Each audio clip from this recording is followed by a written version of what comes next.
Hello, darlings. You've all heard of Marilyn Monroe, some have been a Bridget Bardot. Well, now it's time for the Cognac show.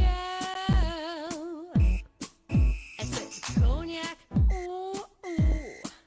I said cognac, ooh, ooh, ooh. I'm your bubbly blonde, fabulously dressed.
Welcome back.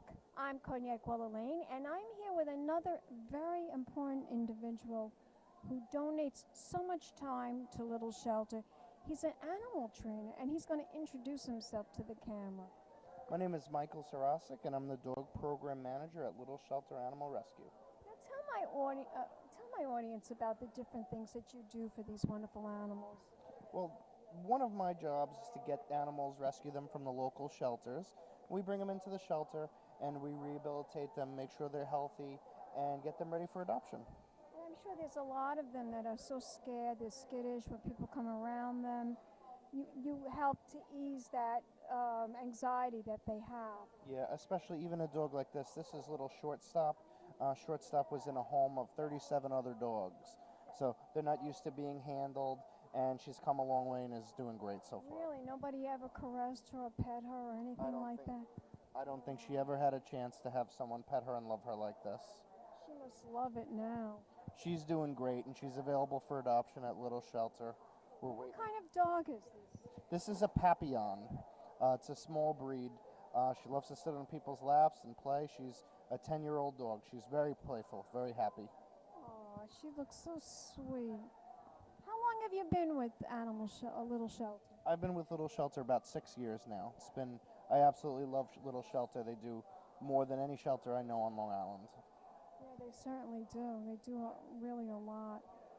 Can you tell my audience where they can go to find out more information? Yes, you can certainly call the shelter at 631-368-8770, extension 21, or check out our website at littleshelter.com. Fantastic. Thank you so much, darling. Thank you for the time. I appreciate it. And we'll be back in a moment with more interviews coming up right here in the Hamptons. Keep watching. Pink Champagne Kisses. Welcome back, darlings. I'm Cognac Wellerlane, and we're here at this wonderful place, Dodds Eder, and I'm here with this beautiful blonde who is a big supporter of Little Shelter. Introduce yourself to the camera, darling. My name is Sabine Latapie, and I am the New York State Manager for Laurent Perrier Champagne. And this is Casper. Yes, he's adorable. The most friendly little kitten, and I think I'm going to have to take him home.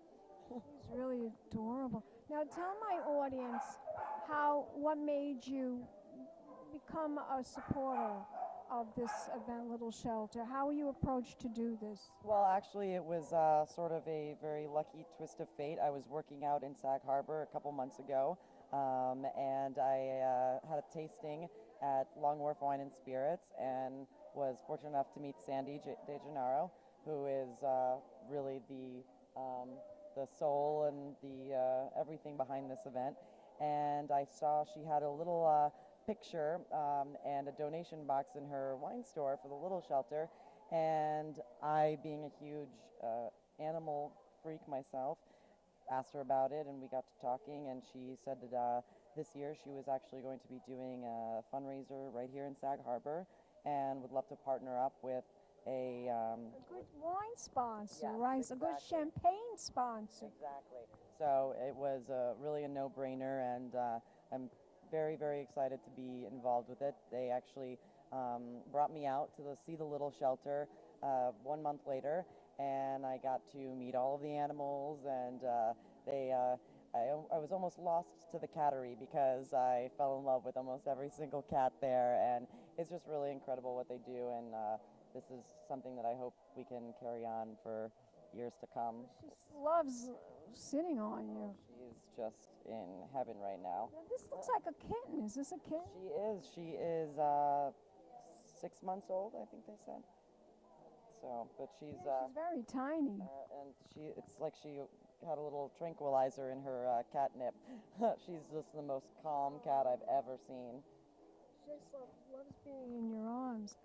Now tell me about the champagne. Tell me about this champagne. I'm very interested to learn more about it. So Laurent Perrier is actually very special because we are one of the few to this day family-owned and family-operated champagne houses. It's very rare in the Champagne region because many of the larger houses are owned by big corporations and they have interests in other, wines and spirits, but we are exclusively in the business of champagne.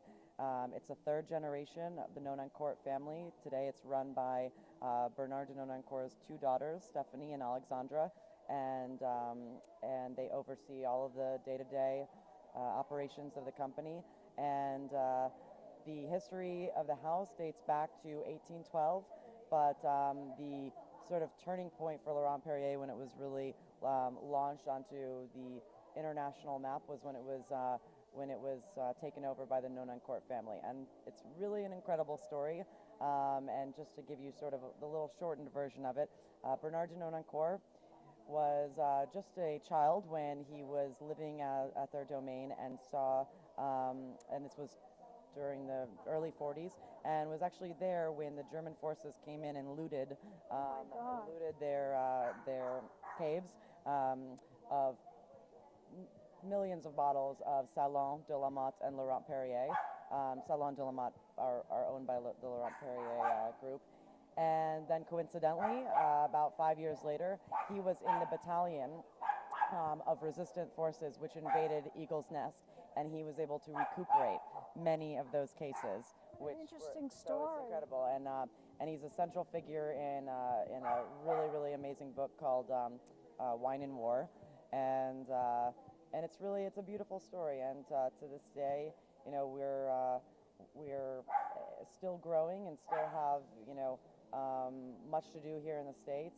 But that being trying said, to make the champagne the best champagne in the world, right? I think that I, along with everybody at Laurent Perrier, can agree that we already know that it is, but You're trying to make everyone else know that. Of course, and we also want we're also pioneers for champagne in general, and just sort of trying to make the consumer be able to enjoy champagne on a daily basis with food, not just for special occasions. And so that's sort of the difficult part, because here in the States, you think champagne only for special occasions, but our champagnes really drink like wines, and that's what's so unique about them, is that they're wines first and foremost. And so you don't have to be, you can be very liberal with pairing them with all sorts of different cuisines. It's really not just for a toast and that's it. I must tell you, I love pink champagne, and this champagne that you gave me, it's very delicious, extremely delicious. We are, Laurent Perrier is absolutely, hands down, iconic for the rosé. When we launched the rosé in 1958, this was the first time actually that a champagne house had successfully created, I should say, a non-vintage rosé champagne. Champagne houses were only producing single vintage rosé champagnes prior to this. And sort of the idea behind it, this was really his brainchild, and he believed that you could create an amazing quality rosé champagne, and it didn't have to be a single vintage. And the idea was to only use Grand Cru grapes, so this is the highest quality grapes that you have in the Champagne region, and to use exclusively Grand Cru Pinot Noir. So our rosé to this day we've never changed the blend. If you go to Laurent Perrier, myself included, and I work for the company, no one is allowed in the rosé facility because it's still a very closely guarded family secret, the method behind it. But it's 100% Grand Cru rosé, and we're still using the skin contact, the maceration technique. So whereas most other rosé champagnes are produced by adding still Pinot Noir wine in order to achieve that rosé color, we're actually fermenting the juice on the skins for about 48 to 72 hours. So you really get this amazing complexity. There really is a real science behind making wine and champagne, isn't there? There absolutely is. And often people ask, well, why is rosé champagne more expensive than Brut? And there's more of a process involved. Exactly. And, when you think about the fact that you're macerating these skins on the juice, it has to be, the precision is really unbelievable. I mean, our winemaker is up 24 hours a day, around the clock, sleeping in the cellars, because you have to watch. If you bleed them just a little bit too long, you ruin the entire batch. Not enough, same thing. So it's really that attention to detail. In addition to the fact that we're aging this wine in the bottle on its lees for 5 years prior to release. Wow. So this wine is sitting in the bottle for 5 years before we even send it out to the end consumer. Amazing. So it's that's the reason why you get this higher price point. It's not just because it's rosé, and there really is, as you said, a methodology to it. That's right. Tell my audience where we can go to find out more information about this fabulous champagne. You can absolutely visit our website. It's www.laurentperrier.us.com. Let's toast, darling. Cheers, santé. Thank you so much for that wonderful interview. Thank you. It was so nice to meet you. And we'll be back in a moment, darlings, right here in the Hamptons with more interviews coming up. Keep watching. Pink Champagne Kisses. Hello, darlings. You've all heard of Marilyn Monroe. Some of you know Bridget Bardot. Well, now it's time for the Cognac show. I said Cognac, ooh, ooh. I said Cognac, ooh, ooh, ooh. I'm a bubbly blonde, fabulously dressed to impress. One of a kind girl. This has been a Crybaby Productions, darlings.